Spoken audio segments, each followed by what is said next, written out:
Hello दोस्तों, कैसे हैं आप सभी। उम्मीद करता हूँ आप सभी बहुत ही अच्छे होंगे। तो आज के इस वीडियो में हम पढ़ने वाले हैं क्लास 10th फिजिक्स का पहला अध्याय जो है प्रकाश का परावर्तन तथा अपवर्तन का बहुत ही इंपॉर्टेंट टॉपिक जो है प्रिज्म। तो ये प्रिज्म के सभी टॉपिक हैं। इस वीडियो में हम प्रिज्म के बारे में सब कुछ जानने वाले हैं। तो प्रिज्म का ये पहला लेक्चर है जिसे बहुत किताबों में, ठीक है, अलग अलग स्टेटों में अलग अलग अध्याय के नाम से इसको दे दिया गया है। जैसे लिख दिया गया है प्रिज्म द्वारा प्रकाश का अपवर्तन एवं वर्ण विक्षेपण। तो इस वीडियो में हम सब कुछ जानने वाले हैं कि प्रिज्म क्या होता है और प्रिज्म के संबंधित में जितने भी टॉपिक होते हैं उसको हम जानेंगे। तो सबसे पहले मैं बता दूं कौन कौन से हम टॉपिक इस वीडियो में कवर करेंगे। तो सबसे पहले हम पढ़ेंगे कि प्रिज्म किसे कहते हैं, प्रिज्म क्या होता है इसको हम जानेंगे। उसके बाद विचलन कोण क्या होता है इसको हम समझेंगे। उसके बाद वर्ण विक्षेपण क्या होता है इसको हम समझेंगे। उसके बाद वर्ण विक्षेपण क्षमता क्या होता है इसको भी हम समझेंगे, इस सभी का डेफिनेशन हम बताएंगे। उसके बाद आता है कि प्रकाश का प्रकीर्णन क्या होता है इसको भी हम समझेंगे। अदरवाइज ये तीन यहाँ पे एक और यहाँ पे तीन टॉपिक दिखाई दे रहे हैं। एक है क्रांतिक कोण, दूसरा है पूर्ण आंतरिक परावर्तन और एक है प्रकाशिक तंतु। इन सभी को हमने पहले ही पढ़ा दिया है, ठीक है। तो हम अंत में बताएंगे कि इन सभी को आप कैसे पढ़ सकते हैं। ये पहले पीछे के कुछ टॉपिक हैं जो छूट गए हैं, तो लड़कों ने कमेंट्स किया था कि भैया इन सभी पर आप पढ़ा दीजिए। तो इन सभी को मैं यहाँ पे बता दिया हूँ, अलग से इन सभी को हमने वीडियो बना दिया है। तो मैं अंत में बताऊंगा कैसे आप पढ़ सकते हैं। अदरवाइज इन सभी को हम टॉपिक को हम जानेंगे और मैं आपको विश्वास दिलाता हूँ कि आपको एक भी चीज रटना नहीं पड़ेगा, आपको इसी वीडियो में समझ में भी आएगा और 80+ आपको याद भी हो जाएगा। तो चलिए दोस्तों अपने टॉपिक को शुरू करते हैं। तो यहाँ पर हम सबसे पहले देखेंगे प्रिज्म किसे कहते हैं, ठीक है। तो सबसे पहले आता है हमारा प्रिज्म।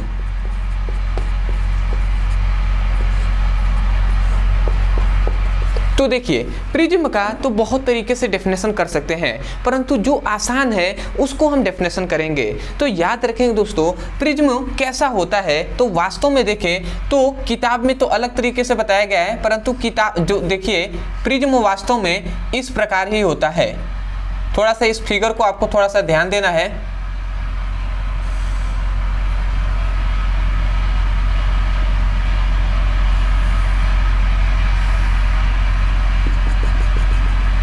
वास्तव में प्रिज्म इस प्रकार ही होता है, ठीक है। तो यहाँ पर अगर देखते हैं तो यहाँ पर ध्यान दीजिएगा, वास्तव में तो इस तरीके से प्रिज्म होता है, परंतु बुक में हमें इस तरीके से दिखाया जाता है।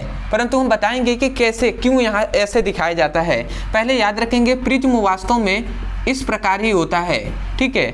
परंतु क्यों ऐसा हमने यहाँ पर ऐसे दिखाया गया है इस पर हम डिस्कस करेंगे। पहले इसका हम परिभाषा कर लेते हैं। तो ध्यान देखेंगे तो यहाँ पर 3 आयताकार सतह हैं। क्या है? 3 आयताकार सतह हैं। 3 आयताकार सतह हैं और यहाँ पर ध्यान से देखेंगे तो 2 त्रिभुजाकार सतह हैं।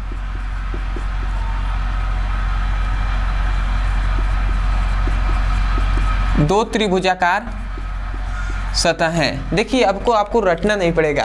हमने क्या कहा था कि यहाँ पर 3 आयताकार सतह हैं और 2 त्रिभुजाकार सतह हैं। और प्रिज्म हम जानते हैं कैसा होता है, पारदर्शीय होता है। कैसा होता है? पारदर्शीय। पारदर्शीय का मतलब जिससे प्रकाश किरणें आर पार निकल जाती हैं। अब आप कहेंगे कि कैसे आपको पता चला 3 त्रिभुजाकार सतह हैं। तो अगर आप ध्यान से इधर देखें तो एक सतह है, ये 3 आयताकार सतह है कि नहीं, एक सतह है ये वाला, ठीक है। दूसरा सतह यहां पर एक ये है,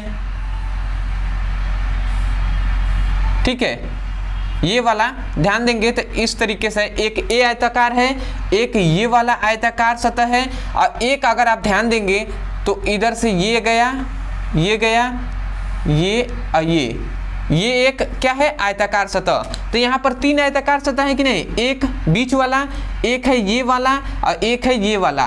तो 3 आयताकार सतह हैं और 2 त्रिभुजाकार सतह का हमने कहा है। तो अगर आप ध्यान देंगे तो एक त्रिभुजाकार सतह ये है और दूसरा त्रिभुजाकार सतह ये है, ठीक है। तो 2 इस यहाँ पे क्या है? त्रिभुजाकार सतह भी हैं। तो हमने यही कहा है कि 3 आयताकार सतह, 3 आयताकार तथा 2 त्रिभुजाकार सतहों से मिलकर बना एक ऐसा पारदर्शी माध्यम जो प्रकाश किरणों को 7 रंगों में विभक्त कर देता है। प्रकाश रंगों को कितने 7 रंगों में क्या कर देता है, विभक्त कर देता है। विभक्त मतलब 7 रंगों में बांट देता है, तो उसे हम क्या कहते हैं, उसे हम प्रिज्म कहते हैं। समझ में आया ना। 3 आयताकार सतह तथा 2 त्रिभुजाकार सतह से मिलकर बना एक ऐसा पारदर्शी माध्यम जो प्रकाश किरणों को 7 रंगों में विभक्त कर देता है, उसे प्रिज्म कहते हैं। मतलब यदि इससे प्रकाश किरणें गुजरेंगी तो ये 7 रंगों में विभक्त हो जाएंगी, 7 रंगों में बंट जाएंगी, तो उसे हम प्रिज्म कहते हैं। तो आशा करते हैं कि आपको समझ में आ गया होगा। मैं कभी भी डेफिनेशन को रटवाता नहीं हूँ। आप कोई भी टॉपिक पढ़ेंगे तो आपको डेफिनेशन समझा कर याद कराया जाएगा, और डेफिनेशन याद करने के लिए मैं हमेशा मना करता हूँ, आप ध्यान से समझ कर इसको याद कीजिए। तो आप क्या कहेंगे, 3 आयताकार तथा 2 त्रिभुजाकार सतहों से मिलकर बना एक ऐसा पारदर्शी माध्यम जो प्रकाश किरणों को 7 रंगों में विभक्त कर देता है, उसे प्रिज्म कहते हैं। बताइए, आपको डेफिनेशन रटना पड़ा, आप तो समझ गए ना। ठीक है, तो हम चलिए डेफिनेशन लिख दे रहे हैं। तो हम क्या लिखेंगे, 3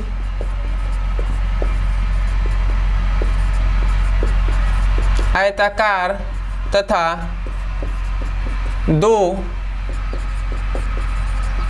त्रिभुजाकार सतहों से मिलकर बना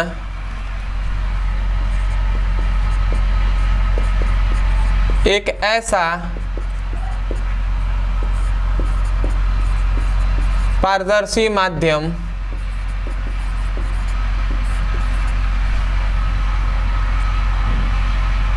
जिससे प्रकाश किरणें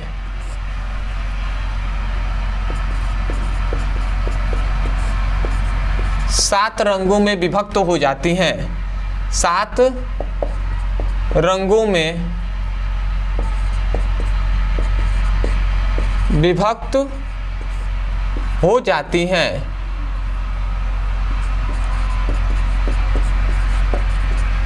प्रिज्म कहलाता है।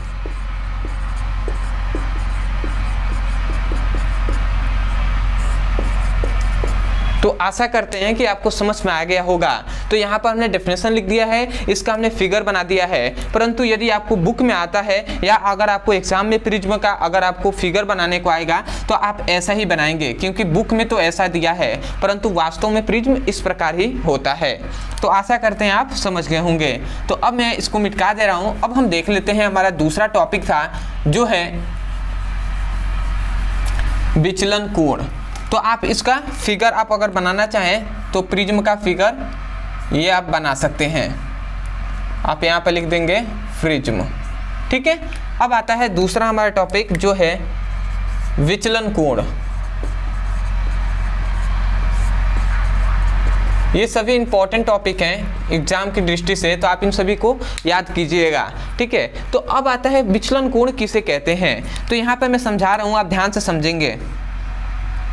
यहाँ पर मैं एक, चलिए मैं थोड़ा सा नीचे ही बना दे रहा हूँ। ठीक है, डेफिनेशन लिखने में आसान हो जाएगा।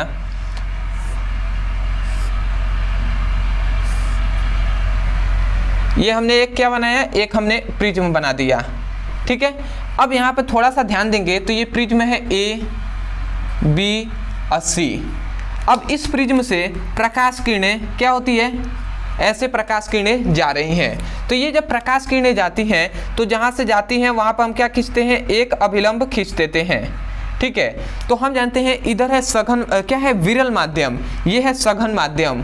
तो हम जानते हैं जब विरल से सघन माध्यम में प्रकाश किरणें जाती हैं तो ये अभिलंब की ओर झुक जाती हैं। तो ये ब्लैक वाला अभिलंब है तो इसकी ओर झुक जाएंगी इस प्रकार, जबकि इसको जाना तो ऐसे चाहिए था, जाना तो इस प्रकार ऐसे चाहिए था, परंतु ये अभिलंब की ओर झुक गई। उसके बाद पुनः हम क्या करेंगे, पुनः हम यहाँ पर एक अभिलंब खींचेंगे।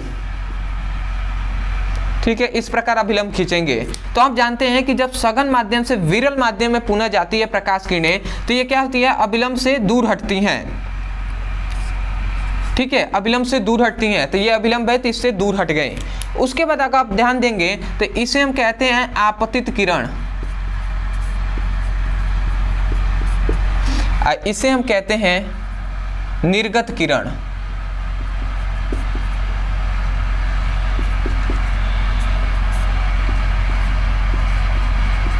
ठीक है, नाम को याद रखेंगे, इसे हम आपतित किरण, इसे हम निर्गत किरण।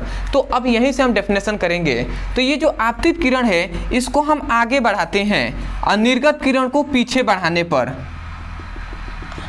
ठीक है, ये इधर जा रही थी तो निर्गत किरण को यदि हम पीछे बढ़ाते हैं और आपतित किरण को यदि हम आगे बढ़ाते हैं तो ये दोनों बिंदु है, ये दोनों किरणें जिस बिंदु पर मिलती हैं उस बिंदु पर बना कोण, मतलब इसको यदि हम आगे बढ़ाते हैं तो यहाँ पर जो बना कोण होगा वही कोण क्या कहलाएगा, विचलन कोण कहलाता है। समझ गए ना।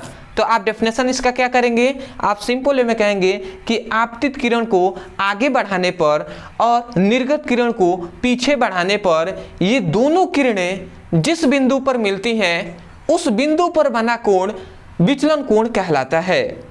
तो आशा करते हैं आप समझ रहे होंगे। देखिए डेफिनेशन को रटना नहीं है, मैंने यहाँ पर इतना देर क्यों आपको समझाया, क्योंकि आपको डेफिनेशन याद नहीं कर, आपको समझना है, उसको रट कर याद नहीं करना है, इसलिए मैंने यहाँ पे बताया कि क्या होता है विचलन कोण, वास्तव में क्या होता है। तो आप क्या कहेंगे, आपतित किरण को आगे बढ़ाने पर और निर्गत किरण को पीछे बढ़ाने पर ये दोनों किरणें जिस बिंदु पर मिलती हैं उस बिंदु पर बना कोण विचलन कोण कहलाता है, जिसे हम क्या टेल से प्रदर्शित करते हैं। तो आशा करते हैं आप समझ रहे होंगे। ठीक है, तो मैं डेफिनेशन यहां पे लिख दे रहा हूं, तो आप क्या लिखेंगे,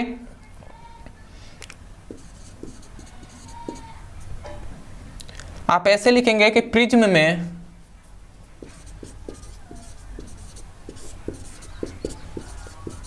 आपतित किरण को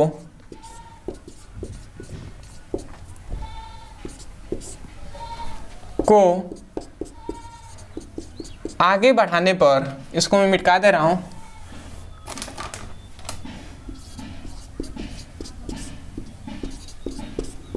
तथा निर्गत किरण को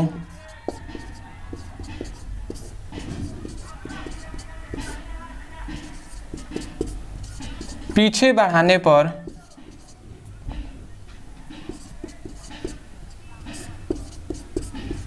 यह दोनों किरणें जिस बिंदु पर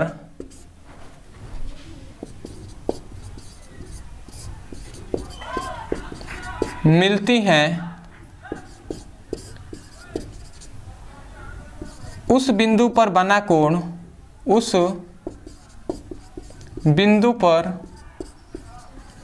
बना कोण क्या कहलाता है, विचलन कोण कहलाता है।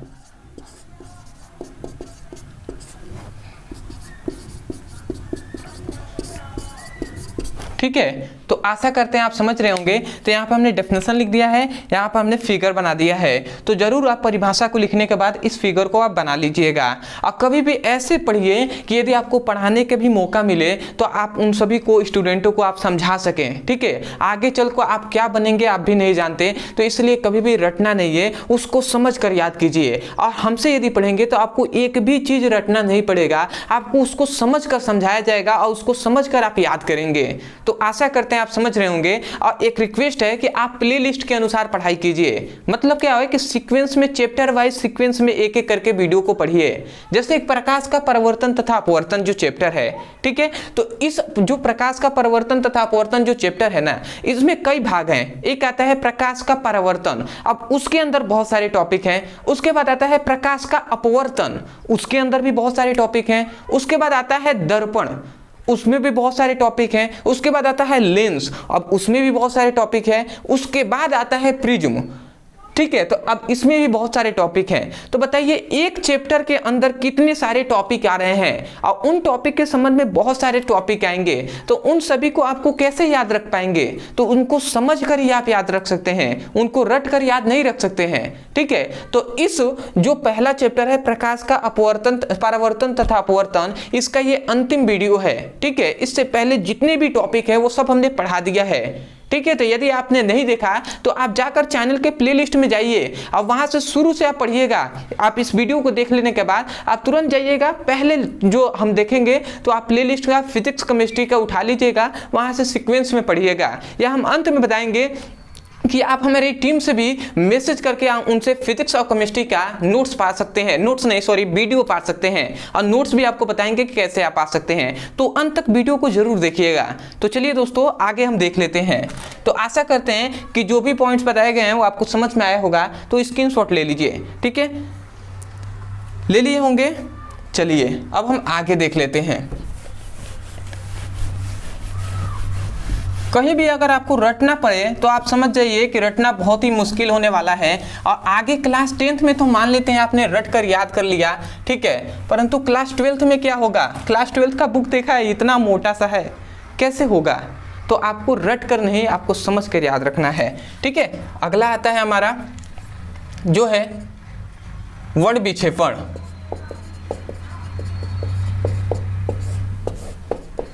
ठीक है, तो वर्ण विक्षेपण किसे कहते हैं? ये भी बहुत ही सिंपल है। वर्ण विक्षेपण का मतलब होता है कि देखिए, मैं थोड़ा सा अच्छे से आपको समझाऊं तो ये मैं एक फिगर बना ले रहा हूं प्रिज्म का। ये है एक प्रिज्म, ठीक है। अब ये प्रिज्म से जैसे ही प्रकाश किरणें गुजरती हैं, इस प्रकार प्रकाश किरणें गुजरती हैं, तो ये जब प्रिज्म प्रकाश मतलब प्रिज्म से जब प्रकाश किरणें गुजरेंगी तो ये 7 रंगों में विभक्त हो जाएंगी, ठीक है। ये कितने रंगों में? 7 रंगों में विभक्त हो जाती हैं। तो इसी घटना को हम क्या कहते हैं? वर्ण विक्षेपण कहते हैं। तो आप डेफिनेशन नहीं कर सकते हैं कि जब प्रकाश किरणें किसी प्रिज्म से गुजरती हैं तो प्रकाश किरणें 7 रंगों में विभक्त हो जाती हैं। तो इस घटना को वर्ण विक्षेपण कहते हैं। तो आशा करते हैं आप समझ गए होंगे। अदरवाइज यदि आपको एक बार में डेफिनेशन नहीं याद होता है तो आप पीछे जाइए वीडियो को और उसके बाद पुनः सुनिए कि हमने क्या डेफिनेशन कहा। हमने यही ना कहा कि जब प्रकाश किरणें किसी प्रिज्म से गुजरती हैं तो प्रकाश किरणें 7 रंगों में विभक्त हो जाती हैं। तो इस घटना को क्या कहते हैं? वर्ण विक्षेपण कहते हैं। तो आशा करते हैं आप समझ गए होंगे। आप कोशिश कीजिए कि आप स्वयं नोट्स को लिखिए, ठीक है, रफ की कॉपी लेकर ही बैठिए। फिर भी मैं लिखवा दे रहा हूं क्योंकि आप क्लास 10th में हैं तो मैं लिखवा दे रहा हूं। क्या लिखेंगे? जब प्रकाश किरणें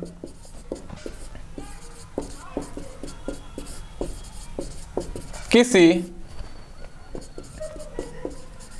प्रिज्म से गुजरती हैं तो वह के मतलब प्रकाश किरणें 7 रंगों में क्या हो जाती हैं? विभक्त हो जाती हैं।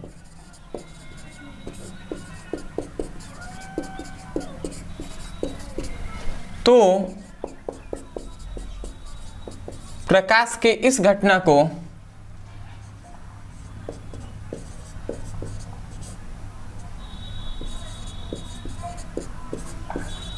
क्या कहते हैं? वर्ण विक्षेपण कहते हैं। समझ गए ना? हमने क्या कहा? जब प्रकाश किरणें किसी प्रिज्म से गुजरती हैं तो 7 रंगों में विभक्त हो जाती हैं। तो इस घटना को वर्ण विक्षेपण कहते हैं। अब यहाँ पे ध्यान देंगे कि 7 रंग कौन कौन से होते हैं। तो यहाँ पे आप याद रखेंगे, इसको थोड़ा सा आप याद रख लेंगे, बहुत ही कठिन होता है स्टूडेंटों के लिए। तो पहला हो जाएगा आपका, याद रखेंगे, लाल। दूसरा हो जाता है नारंगी। तीसरा हो जाए आपका पीला। चौथा होता है आपका हरा। पांचवा होता है आपका जो है नीला। और छठा होता है आपका जामुनी। और सातवां होता है आपका क्या जो है बैगनी। ठीक है, तो इन सभी को आपको याद रखना है। ये 7 रंगों का हमने नाम लिख दिया है। और इसका देखिए ट्रिक तो बहुत है, बिबगेयर ऐसे करके आप बहुत से स्टूडेंट याद करते हैं, परंतु ट्रिक से हमेशा के लिए मतलब उचित नहीं है। आप ट्रिक से याद कर सकते हैं परंतु ऐसे ही याद कीजिए ना, लाल हरा नीला प्राकृतिक से जोड़िए। जैसे यहाँ से अगर जोड़े तो हरा, हरा मतलब क्या कि जो घास होता है वो हरा होता है। तो जमीन आप याद कर लीजिए, जमीन क्या है? हरा। और फिर से नीला, आसमान क्या है? नीला है। ठीक है, जामुनी, आप उनको याद याद रख सकते हैं ऐसे करके। अब बैगनी मतलब आप ऐसे फलों के नाम से भी, सब्जियों के नाम से भी ऐसे कुछ को याद कर सकते हैं, या सिंपल वे में अगर आपको इंग्लिश थोड़ा सा बेटर है तो आप जो क्या होता है विबग्योर होता है उस तरीके से भी आप याद कर सकते हैं। ठीक है, मैंने कोई ट्रिक नहीं है, मैंने तो ऐसे ही याद किया है। ठीक है, तो आशा करते हैं आप समझ रहे होंगे। अदरवाइज थोड़ा सा यहाँ पे मैं कुछ बता दूं। ठीक है, तो याद रखेंगे जो लाल रंग होता है इसका तरंगदैर्घ्य बहुत अधिक होता है। तरंगदैर्घ्य क्या होता है, सबसे अधिक तरंगदैर्घ्य लाल रंग का होता है। और याद रखेंगे सबसे कम विचलन कोण,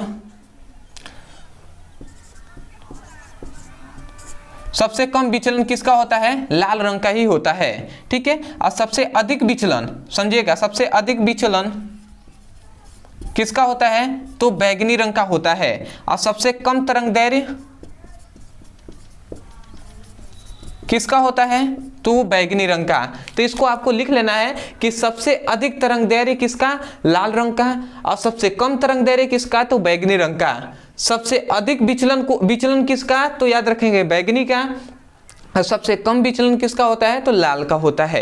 इसलिए कभी भी आप देखे होंगे तो रोड पर क्या होता है, लाइट्स जो रेड लगा होता है, रेड मतलब क्या, क्योंकि दूर से ही आपको दिखाई दे, उसका तरंगदैर्घ्य अधिक होता है, तो वो प्रकाश किरणों क्या होती हैं, जो धूल कण होते हैं, वो कितना भी धूल कण हो फिर भी आपको जो रेड लाइट होगा वो आपको दिखाई दे देगा। तो आशा करते हैं आप समझ रहे होंगे। तो अदरवाइज हम आगे बढ़ते हैं अपने टॉपिक पे। तो स्क्रीनशॉट लेना चाहें तो आप ले सकते हैं। ठीक है, ले लिए होंगे। चलिए अब हम देख लेते हैं वर्ण विक्षेपण क्षमता।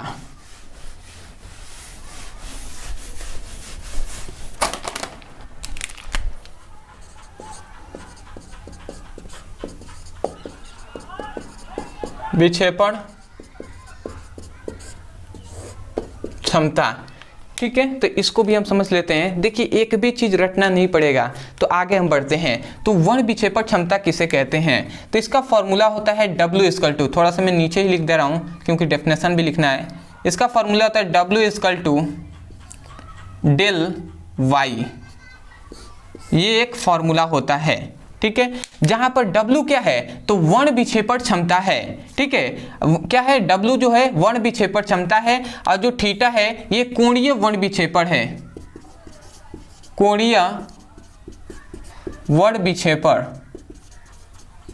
ठीक है, और जो क्या है यहाँ पर डेल वाई लिखा है, वाई मतलब एलो हुए, और डेल मतलब आप विचलन कोण जानते हैं ना। अभी हमने बताया था आपसे, विचलन जो कोण हमने पढ़ाया था, तो हमने कहा था कि विचलन कोण को डेल से प्रदर्शित करते हैं। तो वाई क्या है, पीला है, तो हम लिखेंगे पीले रंग का,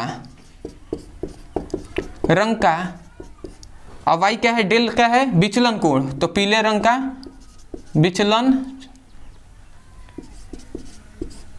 कोण। ठीक है, तो आशा करते हैं इतनी बात आप समझ गए होंगे। और ये y क्या है, यह है विचलन वर्ण विक्षेपण क्षमता। तो आप यहीं से डेफिनेशन करेंगे। आप कैसे करेंगे, आप कहेंगे कि आप ऐसे कहेंगे, किन्हीं प्रिज्म के किन्हीं दो निर्गत किरणों के बीच के कोणीय वर्ण विक्षेपण तथा पीले रंग का विचलन कोण के अनुपात को वर्ण विक्षेपण क्षमता कहते हैं। तो आप ये कहेंगे कि प्रिज्म के, हमने शुरू में क्या कहा कि प्रिज्म से किन्हीं दो निर्गत किरणों के बीच का, ये तो हमने बात कहा। तो ये कहाँ से कहा, इसको भी हम समझाते हैं। क्यों, कोई भी टॉपिक हम अधूरा नहीं छोड़ेंगे, आपको समझा कर याद कराएंगे। देखिए ये कोई प्रिज्म है, तो इससे प्रकाश किरणें यदि गुजरती हैं, ठीक है, तो प्रकाश किरणों का सबसे ऊपर एक है, थोड़ा सा हम 7 रंग नहीं बना रहे हैं, यहाँ पर 3 ही रंग हम बनाते हैं। ठीक है, सबसे ऊपर वाला क्या है, सबसे ऊपर वाला होता है लाल। ठीक है, और सबसे मध्य में होता है पीला, और सबसे नीचे होता है बैगनी। परंतु आप कहेंगे कि नहीं भैया पीला तो मध्य में नहीं होता है, ठीक है, हरा होता है। तो देखिए हरा होता है, देखने से तो हरा ही लगेगा, परंतु यदि एग्जाम में आता है या हम मानते हैं कि जो क्या होता है, प्रकाश के 7 रंगों के बीच का या माध्य रंग जो होता है वो पीला होता है। अब क्यों होता है, इस पर पूरा हम डिटेल में अगर आपको जानना है तो आप हमें कमेंट सेक्शन में जरूर बताइएगा, हम बताएंगे। इससे पहले हमने 7 रंग बनाया था, तो उसमें आप देख सकते हैं कि 3 नंबर पे आ रहा था पीला, तो बीच का रंग तो पीला नहीं दिखाई दे रहा है, परंतु वास्तव में होता है पीला। ठीक है, तो अब क्यों होता है इस पर हम डिस्कस बाद में करेंगे, ये कॉम्पिटिटिव एग्जाम है, थोड़ा सा हाईयर चला जाएगा। तो इतना याद रखेंगे। ये हमने 3 रंग बनाया, तो हमने यही कहा, हमने क्या कहा कि किसी प्रिज्म का, ये प्रिज्म है, तो हमने कहा कि किसी प्रिज्म के 2 निर्गत किरणों के बीच का, ये जो भी प्रकाश किरणें प्रिज्म से निकलती हैं तो उसे हम निर्गत किरण कहते हैं। तो हम कह रहे हैं कि प्रिज्म के किन्हीं 2 निर्गत किरणों के बीच का, इनके दोनों किरणों के बीच का जो क्या है, कोणीय वर्ण विक्षेपण है, तथा पीले रंग का वर्ण विक्षेपण क्षमता, मतलब सॉरी पीले रंग का विचलन कोण के अनुपात को कोणीय वर्ण विक्षेपण क्षमता कहते हैं। समझ में आ गया ना?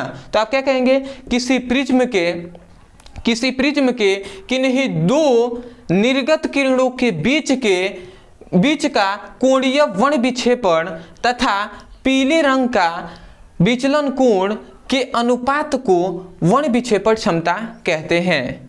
तो आशा करते हैं आप समझ रहे होंगे। देखिए, इसको बहुत तरीके से अगर आप रट्टा मार के याद करेंगे तो बहुत ही मुश्किल है, इसलिए मैं एक बार और बोल रहा हूँ डेफिनेशन, आप ध्यान से सुनिए और इसे याद कीजिए। आप क्या कहेंगे, आप यही कहेंगे कि किसी प्रिज्म के किन्हीं 2 निर्गत किरणों के बीच का कोणीय वर्ण विक्षेपण तथा पीले रंग का विचलन कोण के अनुपात को कोणीय वर्ण विक्षेपण क्षमता कहते हैं।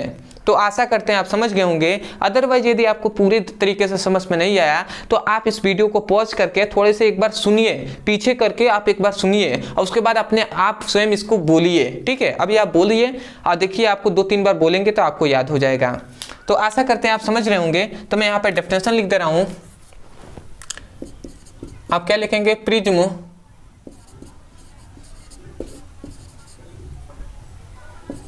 के किन्हीं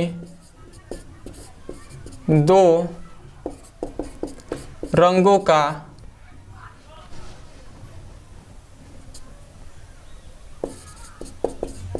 कोणीय वर्ण विक्षेपण तथा पीले रंग का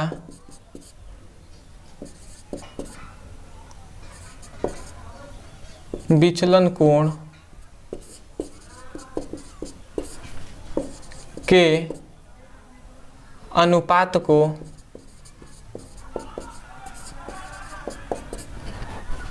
वर्ण विक्षेपण क्षमता कहते हैं।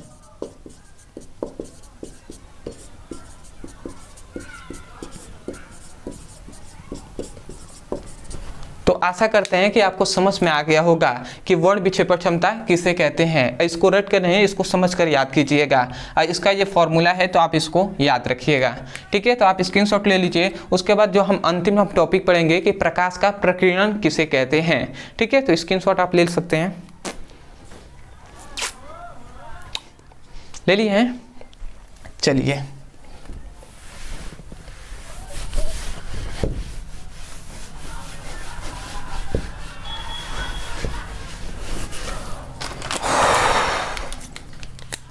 प्रकाश का प्रकीर्णन 5वां हमारा टॉपिक होगा, प्रकाश का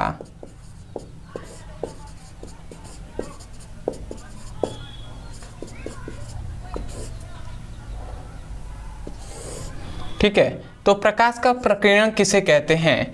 तो यदि इस पर आता है कि प्रकाश का प्रकीर्णन किसे कहते हैं, तो वास्तव में क्या होता है प्रकीर्णन, इसको अगर आप समझे तो एक कहानी के माध्यम से समझिए।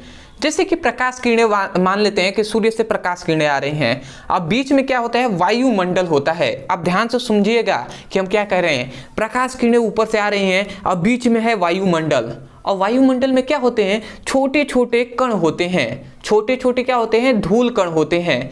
तो उन धूल कणों से प्रकाश किरणें टकराती हैं, और जब टकराती हैं तो ये क्या होती हैं, ये सभी दिशाओं में फैल जाती हैं, मतलब प्रकाश किरणें बिखर जाती हैं। तो इस बिखरने की जो क्या है घटना है, उसे ही हम प्रकीर्णन कहते हैं। समझ गए ना। हमने क्या कहा, हमने कहा कि मान लेते हैं ये सूर्य है। थोड़ा सा आप प्रैक्टिकली यहाँ पे समझे तो मैं यहाँ पे आपको समझा दूँ। ये मान लेते हैं ये क्या है, सूर्य है। ठीक है, अब इस सूर्य से प्रकाश किरणें आ रही हैं, अब बीच में क्या है, वायुमंडल है, बीच में क्या है, वायुमंडल है। अब इस वायुमंडल में क्या है, धूल के अति सूक्ष्म कण हैं, धूल के क्या है, अति सूक्ष्म कण है। अब इससे जब प्रकाश किरणें आती हैं, अब इन धूल कणों से ये टकराती हैं, इन धूल कणों से जब प्रकाश किरणें टकराती हैं तो ये क्या हो जाएंगे, प्रकाश किरणें 7 रंगों में, मतलब इधर उधर क्या हो जाएंगी, बिखर जाएंगे। प्रकाश किरणें कैसे, इस प्रकार बिखर जाती हैं। तो आशा करते हैं आप समझ रहे होंगे इस फिगर के अनुसार। जब प्रकाश क्या होते हैं, जब प्रकाश किरणें वायुमंडल से गुजरती हैं तो वायुमंडल के अति सूक्ष्म कणों से टकराकर ये क्या होती हैं, सभी दिशाओं में फैल जाती हैं। तो इस घटना को ही हम क्या कहते हैं, प्रकाश का प्रकीर्णन कहते हैं। तो आशा करते हैं आप समझ रहे होंगे। तो आप क्या कहेंगे कि जब प्रकाश किरणें वायुमंडल में प्रवेश करती हैं तो वायुमंडल में उपस्थित अति सूक्ष्म कण से टकराकर सभी दिशाओं में फैल जाती हैं। तो इस घटना को प्रकाश का प्रकीर्णन कहते हैं। तो आप क्या कहेंगे, ध्यान से समझिएगा। आप क्या कहेंगे कि जब प्रकाश किरणें, जब ये क्या है, प्रकाश किरणें हैं, तो आप कहेंगे कि जब प्रकाश किरणें वायुमंडल में प्रवेश करती हैं, ये क्या है, वायुमंडल है। तो आप क्या कहेंगे, जब प्रकाश किरणें वायुमंडल में प्रवेश करती हैं तो वायुमंडल में उपस्थित अति सूक्ष्म कणों से टकराकर सभी दिशाओं में फैल जाती हैं। तो इस घटना को प्रकाश का प्रकीर्णन कहते हैं। तो चलिए मैं यहाँ पे लिख दे रहा हूं, आप क्या लिखेंगे, जब प्रकाश किरणें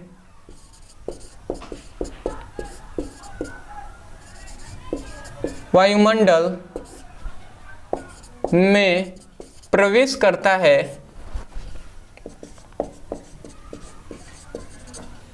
तो वायुमंडल में उपस्थित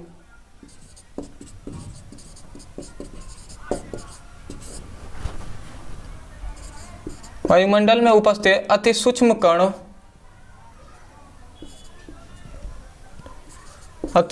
कणों से टकराकर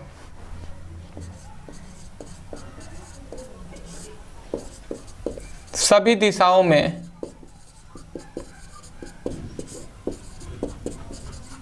फैल जाता है। तो प्रकाश की इस घटना को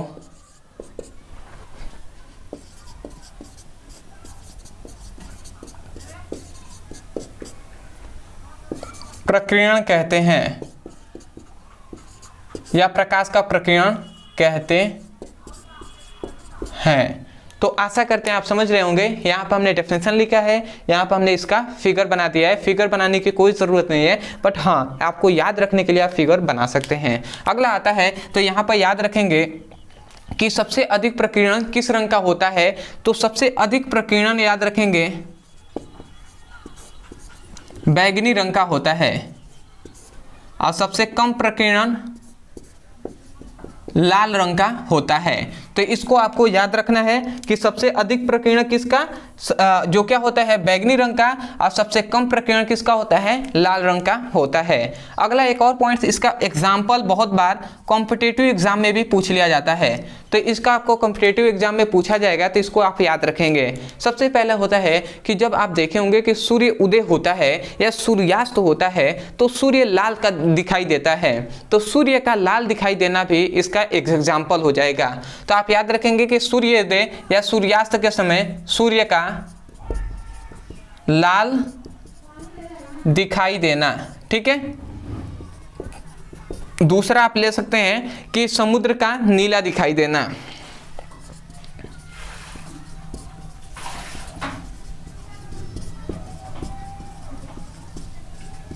ठीक है। तीसरा आप लिख सकते हैं कि आसमान का भी नीला दिखाई देना। तो इन सभी को आपको याद रखना है। ये सभी क्या है, प्रकीर्णन की ही घटना है। तो आशा करते हैं कि आपको जो 5 टॉपिक पढ़ाए गए हैं ये आपको अच्छे से समझ में आ गया होगा। अब आपका पूरा ये चैप्टर जो है प्रकाश का परावर्तन तथा अपवर्तन, ये पूरी तरीके से समाप्त हो चुका है। अदरवाइज 3 टॉपिक था जो हमने छोड़ दिया था, जो है एक है विचलन कोण, ठीक है, क्रांति कोण, एक है क्रांति कोण, और दूसरा हमने बताया था कि जो प्रकाशिक तंतु क्या होता है, और प्रकाशिक तंतु क्या होता है। तो इन ये 3 टॉपिक छूट गए हैं, तो इसके लिए पर्सनली हमने वीडियो बना दिया है। अभी हम अंत में बताए थे शुरू में ही आपको 3 टॉपिक, वो 3 टॉपिक का हमने पर्सनली वीडियो बना दिया है। यदि आपने नहीं देखा तो आप केवल उस टॉपिक का नाम लिखिएगा, या कोई भी टॉपिक आपको समझ में नहीं आता है उस टॉपिक का नाम लिखकर अंत में हमारे चैनल का नाम लिखकर आप यूट्यूब पर सर्च करेंगे तो आपको तुरंत वो टॉपिक आएगा और वहां से उसकी डिटेल में पढ़ाई कर सकते हैं। अदरवाइज यदि आप चैनल पर नहीं होंगे तो चैनल को सब्सक्राइब कर दीजिएगा और आप प्ले लिस्ट के अनुसार पढ़ाई कीजिएगा। आप चैनल में जाकर प्ले लिस्ट के अनुसार पढ़ाई कर सकते हैं, या आप हमारी टीम से मैसेज द्वारा भी आप फिजिक्स और केमिस्ट्री का लिंक भी प्राप्त कर सकते हैं। नीचे दिए गए नंबर पर आप फिजिक्स और केमिस्ट्री का लिंक भी प्राप्त कर लिए और वहां से आप सीक्वेंस में एक एक करके वीडियो को पढ़िए, ठीक है। और नोट्स भी यहां से आप जाकर परचेस कर सकते हैं, बहुत ही कम प्राइस में आपको पूरी नोट्स फिजिक्स और केमिस्ट्री का मिल जाएगा। तो आशा करते हैं आपको समझ में आ गया होगा। अदरवाइज यदि आपने पढ़ा होगा, आपको समझ में आया तो कमेंट सेक्शन में हमें बताइएगा, और सपोर्ट करने के लिए अपने जितने भी फ्रेंड्स हैं उनसे जरूर कहिएगा, क्योंकि मेरा एक ही मकसद है कि कोई भी ऐसा स्टूडेंट ना हो जो रट कर याद करे, वो समझ कर याद करे, ठीक है। क्योंकि रटना बहुत ही मुश्किल होता है और मैंने पहले रटा है, इसलिए मैं जानता हूं कि रटना बहुत ही मुश्किल होता है, और समझ कर याद कीजिए। तो आशा करते हैं आप समझ गए होंगे। तो चलिए दोस्तों, आज के लिए इतना ही, मिलते हैं एक नए टॉपिक के साथ, तब तक के लिए धन्यवाद। जय हिंद, जय भारत।